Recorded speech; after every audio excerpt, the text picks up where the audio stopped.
to use it to make some test GX fonts, which then the Baghdad and Werner debugged FreeType, and Google was interested in this because these variable fonts also offer compression. Basically, if you have more than 3 these instances, take up space, they have lots of redundant data, and if you can put one entire family into this variable font, it really shrinks the size, because the deltas, and you only encode the masters, not all the instances, as you do with these generated static fonts.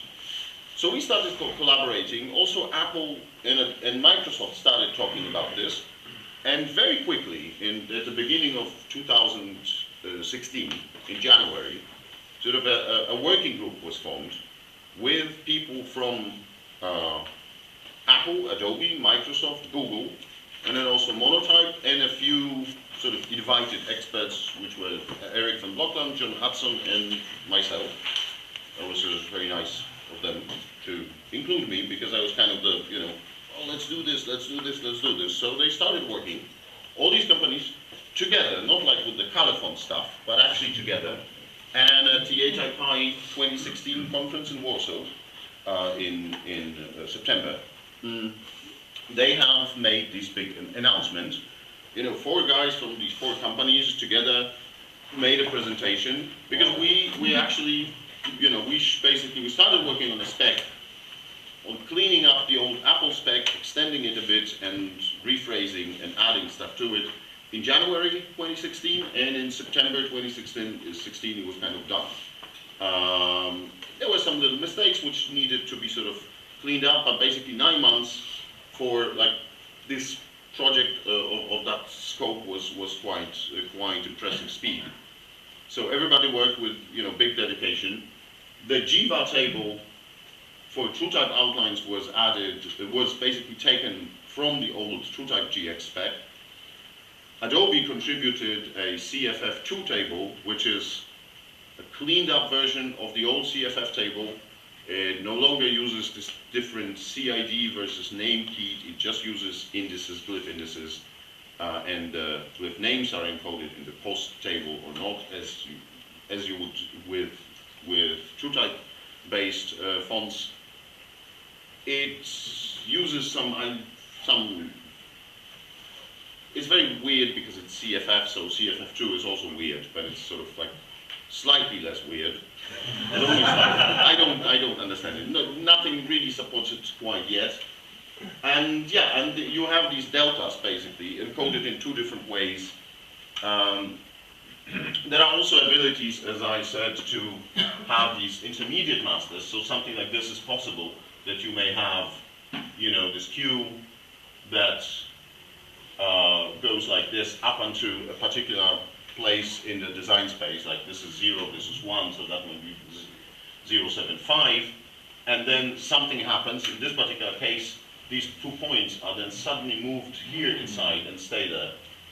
But so these things are possible. They were not possible in the multiple master format.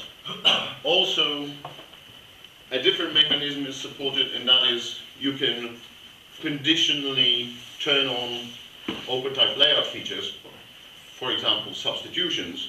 So you may have 2 glyphs made in your font, one being designed like this, the other designed like this, but at this point of the design space, substitution happens, so then you have wave progression of this kind. So this is also supported in this new effort, and yeah, and these are just this was Ned Holbrook from Apple, this was Peter Constable from Microsoft, and then you had Baghdad Esfabod from Google, and David Lemon, who is retiring that year as well, from Adobe, together on stage, sort of doing stuff. It was wonderful. It's also on YouTube. I recommend watching it. And then very quickly, it got implemented in browsers. This is Axis Praxis, a website from my good friend Lawrence Penny. This is taken on, I think, Chrome. On Safari, Firefox and Chrome on Mac OS, but also Chrome on Linux and Windows support this. In the developer versions, and you need to enable sort of experimental web platform features for Chrome, but this stuff works. So you can go to access-access.org and test this using Chrome on any system. Chrome Canary, I think, yes.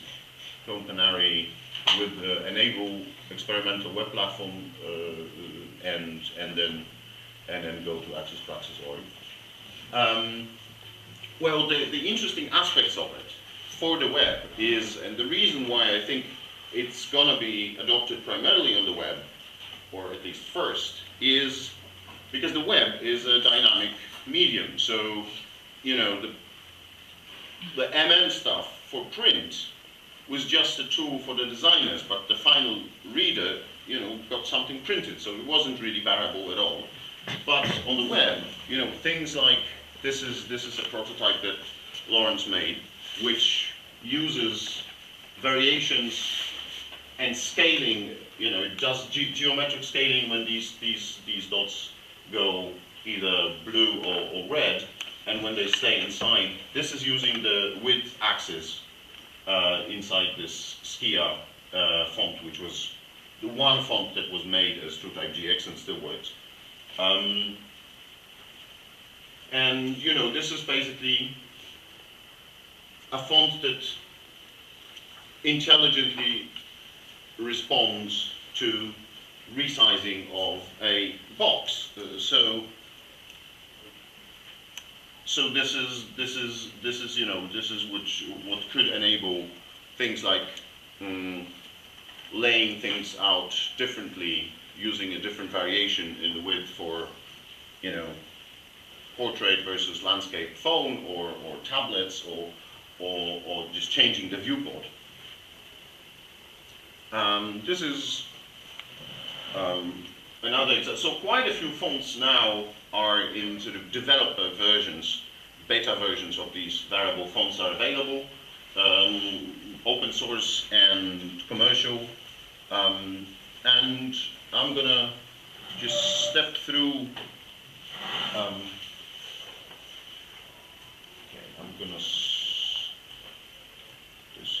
Skip. Yes, so FontForge was actually the first tool that allowed people to make these variable fonts. Right now, unfortunately it hasn't been updated to support this OpenType edition of variable fonts, which was extended compared to the old TrueType GX model. So FontForge still does this GX and also a bit buggy fonts, but it works. I used it. It can open these fonts, and sort of you can, you know, look at the different axis positions. Okay, so I'll because there's lots of open source fonts, and I'm going to have a talk later about them. One of them I used as an experiment is the Source Serif Pro, or actually a variant of Source Serif Pro called Adobe Variant Font Prototype. RoboFont, I used this as a sort of example to open the sources, because the sources of this font are delivered in UFO. UFO is a sort of XML format which most font editors from different companies support as a sort of shared source format for fonts. It's not an ideal source format, but it's a compromise that many vendors agreed upon. So, for instance, the Adobe font sources are in the UFO format. And so what I did here is basically I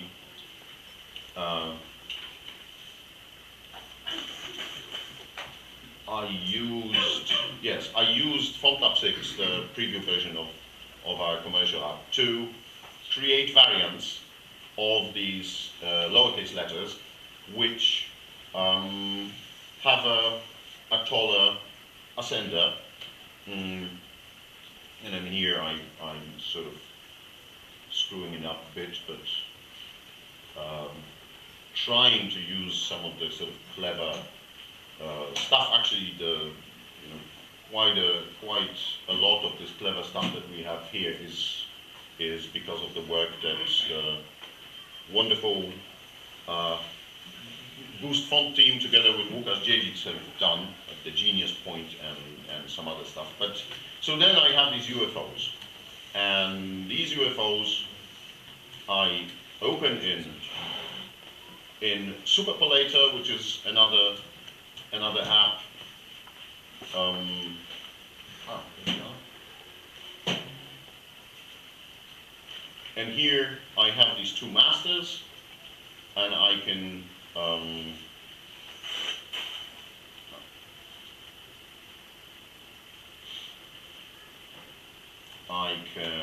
interpolate between them. I can save a design space document. The design space document is another sort of XML document that is that defines the axes and the master positions. And then so when I have my UFOs and my design space document, I can use FontMate, which is a tool, open source tool, built by mostly Google people, to create the final variable font.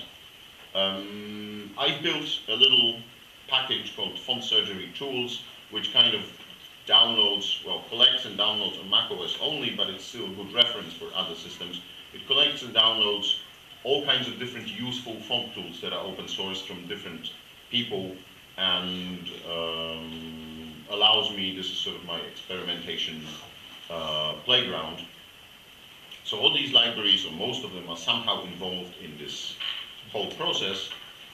I'm going to skip that, and I'll just show.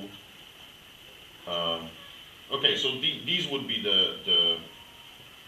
my variants, right? My two masters and an instance in the middle. But what I want to do is,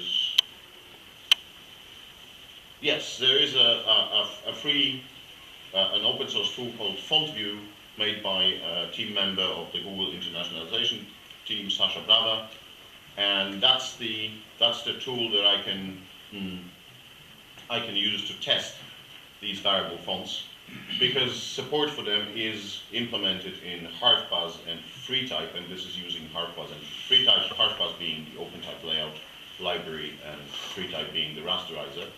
And yeah, that works also on Axis Praxis in Safari Technology Preview, or now also in Google Chrome Canary. So this is what I think. Yeah, this is what illustrates, what would happen, or what the difference between multiple master and variable fonts are. This is my, this is my 4-master setup. So I have 4 masters at the corners. That's how, how a multiple master font would be set up. And there's no surprise. I have, the ascender axis and the weight axis, and I have my short ascender light, short ascender bold, long ascender light, long ascender bold. The interpolation happens between them. But actually, what happens if I have 3 masters?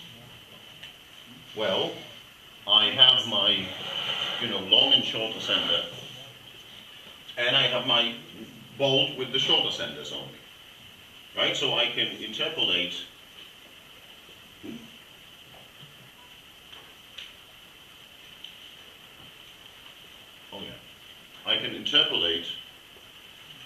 along the weight axis. I can interpolate along the ascender axis.